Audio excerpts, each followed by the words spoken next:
10 अगस्त 2006 सुबह के 4:30 बजे लंदन की सड़कों पर सन्नाटा था। हल्की बारिश हो रही थी और ठंडी हवाएं चल रही थीं। शहर अपनी नींद की आखिरी करवट ले रहा था, लेकिन उस खामोश अंधेरे में दुनिया एक ऐसी तबाही की कगार पर खड़ी थी जिसका उसे अंदाजा तक नहीं था। अगर उस दिन सिर्फ कुछ घंटों की देरी हो जाती तो आज हम जिस दुनिया को जानते हैं वो शायद वैसी होती ही नहीं। हीथ्रो एयरपोर्ट पर एक नौजवान सिक्योरिटी चेक से गुजर रहा था। उसके पास कोई मेटल डिटेक्टर को चौंकाने वाली चीज नहीं थी, न बंदूक न बारूद। उसके बैग में थी सिर्फ एक साधारण सी दिखने वाली सॉफ्ट ड्रिंक की बोतल, पर वो प्यास बुझाने के लिए नहीं थी। उस बोतल में मौत घुली हुई थी। वो एक लिक्विड बम था, एक ऐसी तकनीक जो उस वक्त के सुरक्षा उपकरणों की नजरों में धूल झोंकने के लिए काफी थी। साजिश ये नहीं थी कि किसी विमान को हाईजैक किया जाए। साजिश ये थी कि जब लोग बादलों के ऊपर 35,000 फीट की ऊंचाई पर अपनी नींद पूरी कर रहे हों या फिल्में देख रहे हों, तब अचानक अटलांटिक महासागर के ऊपर एक एक करके 7-8 धमाके हों।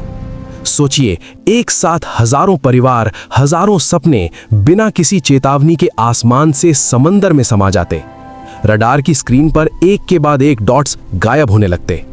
ये सिर्फ एक हमला नहीं होता, ये इंसानियत का भरोसा टूटना होता। अगर वो साजिश कामयाब हो जाती तो क्या होता? अमेरिका और यूरोप के बीच का आसमान सूना हो जाता। हवाई यात्रा एक सुविधा नहीं बल्कि एक खौफ बन जाती। वैश्विक अर्थव्यवस्था घुटनों पर आ जाती। पर सबसे बड़ी हार होती हमारी आजादी की। हम हर अजनबी को शक की निगाह से देखते। हर मुस्कान के पीछे एक डर छुपा होता। पर ऐसा नहीं हुआ। क्यों? क्योंकि कुछ लोग अंधेरे में रहकर उजाले की रक्षा कर रहे थे। ब्रिटेन की खुफिया एजेंसी और पुलिस हफ्तों से उन पर नजर रखे हुए थी। एक छोटी सी चूक, एक फोन कॉल और मौत का वो पूरा नेटवर्क ताश के पत्तों की तरह ढह गया। आज जब आप एयरपोर्ट पर चिढ़ते हैं ना, जब आपसे आपकी पानी की बोतल फेंकने को कहा जाता है या परफ्यूम की शीशी चेक की जाती है, तो याद रखिएगा, वो नियम आपको परेशान करने के लिए नहीं है।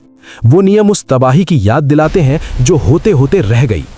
अक्सर हमें लगता है कि दुनिया को बचाने के लिए किसी सुपर हीरो की जरूरत है, पर सच तो यह है कि दुनिया इसलिए बची हुई है क्योंकि कहीं कोई अनजान शख्स सही वक्त पर सही सवाल पूछ लेता है। उस दिन हम सब हारते हारते जीत गए। अगली बार जब आप आसमान में किसी उड़ते जहाज को देखें तो बस एक पल के लिए शुक्रिया कहिएगा उन लोगों को जिनकी वजह से वो उड़ान महफूज